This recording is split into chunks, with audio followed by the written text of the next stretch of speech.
bersama Kuiper dan Fruity Sosro. Assalamualaikum warahmatullahi wabarakatuh. Perkenalkan Bapak Ibu, saya Rizky Atusnaini, guru matematika dari SMAN 1 Kraksan Probolinggo. Salam seperti yang kita ketahui saat ini, tepatnya sudah memasuki tahun 2021, kita masih berada pada masa pandemi COVID-19. Ya, kita masih ingat saat itu sekitar Maret tahun 2020, surat pernyataan pertama dikeluarkan oleh gubernur menyatakan bahwa sekolah sementara ditutup. Ketika itu hanya dalam tempo 2 minggu. Tetapi ternyata setelah 2 minggu ada kembali surat edaran menyusul yang di dalamnya berisikan pembelajaran dari rumah itu diperpanjang sampai batas tidak diketahui. Dan ternyata sampai saat ini Bapak Ibu, awalnya semua bingung karena tidak biasa Bapak Ibu. Akhirnya kami sebagai guru mencari cara sendiri-sendiri untuk melaksanakan pembelajaran dari rumah. Kami menyajikan materi, kemudian menyajikan tugas itu melalui Google Classroom dan juga melalui WhatsApp. Nah, kemudian anak-anak pun sedikit demi sedikit menyesuaikan. Akan tetapi lambat laun banyak sekali kendalanya Bapak Ibu. Terutama yang saya rasakan itu khusus untuk mata pelajaran saya matematika, itu banyak sekali keluhan dari anak-anak. Mereka bilang, matematika tatap muka saja saya itu sulit untuk memahami. Apalagi seperti ini Bu, saya mau menanyakan ini kepada siapa? Di rumah itu tidak ada yang bisa bantu saya Bu. Tidak sedikit anak yang mengeluh seperti itu Bapak Ibu. Jadi saya mulai berpikir, benar juga, matematika itu adalah salah satu ilmu yang tidak mudah bagi anak-anak untuk mempelajarinya gitu Bapak Ibu.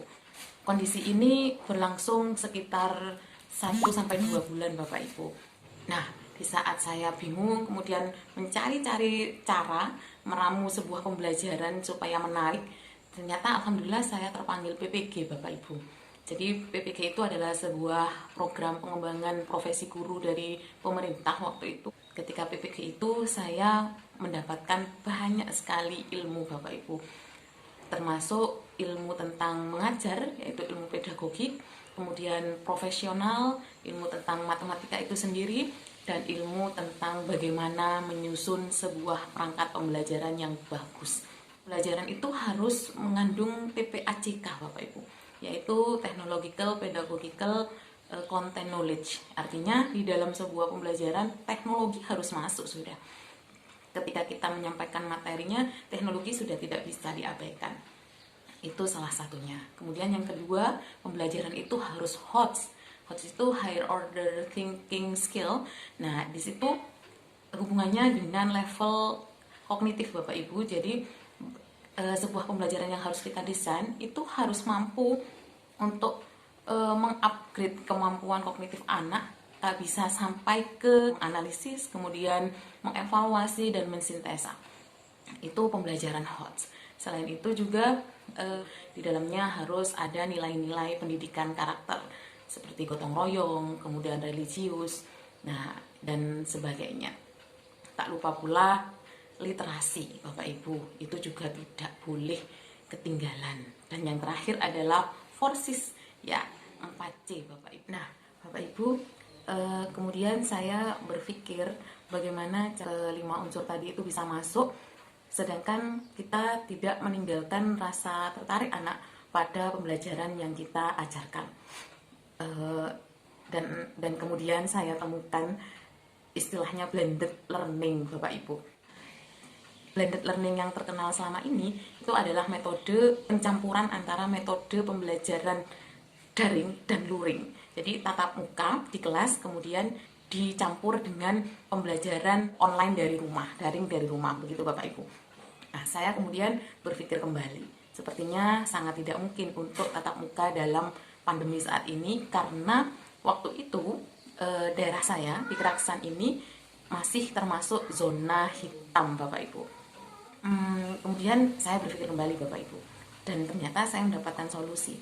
Saya meramu sebuah pembelajaran blended learning ala daring begitu Bapak Ibu, yaitu menggabungkan pembelajaran tatap muka melalui Zoom meeting dengan tanpa tatap muka. Waktu itu tetap yang saya gunakan adalah Google Classroom ditambah dengan WhatsApp. Ya, waktu itu saya mengusung materi pertumbuhan dan peluruan, yaitu materi terakhir di kelas 11 MIPA, ya, matematika wajib tepatnya. Saya meramu pembelajaran dengan model discovery learning Bapak Ibu. Ada 6 sintak di dalamnya.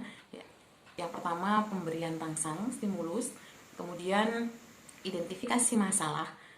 Nah, 2 sintak awal ini saya menggunakan Zoom meeting Bapak Ibu. Jadi ketika itu saya bisa menampilkan masalah, kemudian saya bisa langsung menanyakan Bapak Ibu bagaimana cara mereka mengidentifikasi masalah, kemudian mereka memberikan respon begitu Bapak Ibu tentang masalah yang saya berikan. Dan alhamdulillah semuanya berjalan lancar. Nah, kemudian untuk sintak berikutnya Bapak Ibu, pengumpulan data dan pengolahan data supaya terjadi komunikasi dan kolaborasi. Di situ saya membuat sebuah grup WA di mana di dalamnya berisikan anggota-anggota kelompok-kelompok kecil dan saya masuk di dalamnya.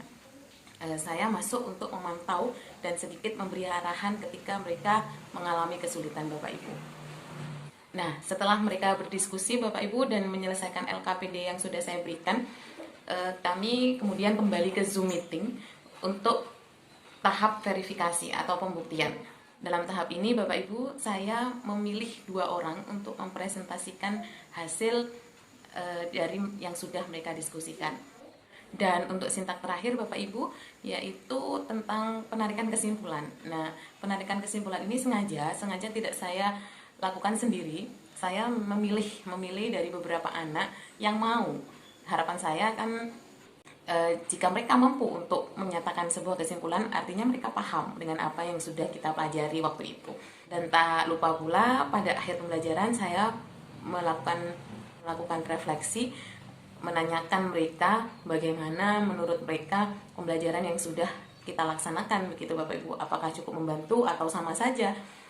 Nah, ada 2 orang Bapak Ibu, yaitu Vika dan Marsha yang menyatakan pendapatnya tentang blended learning yang sudah kami laksanakan. Oke, Vika, silakan. Gigi pengen mendengar bagaimana menurutmu pembelajaran kita hari ini. Menurut saya kalau pembelajaran daring lewat Zoom lebih efektif sih, soalnya bisa dijelaskan secara langsung, terus juga bisa langsung tanya jawab, jadi lebih mudah dimengerti. Menurut saya blended learning ini merupakan metode yang paling efisien dibanding metode pembelajaran yang lain, karena blended learning ini menggunakan aktivitas tatap muka secara virtual yang memudahkan guru untuk melakukan interaksi dengan siswanya. Dan siswa juga akan lebih mudah untuk menanggapinya, lebih mudah untuk memberikan pertanyaan apabila ada materi yang mereka tidak mengerti. Ya, Bapak Ibu, semoga pandemi COVID-19 ini bisa segera berlalu sehingga kita bisa bertemu kembali peserta didik kita di sekolah dan melaksanakan pembelajaran tatap muka. Demikian pengalaman blended learning ala daring yang bisa saya sharingkan. Semoga bisa menjadi inspirasi untuk guru-guru Indonesia. Terima kasih Kuiper, terima kasih Fruity Sosro. Wassalamualaikum warahmatullahi wabarakatuh.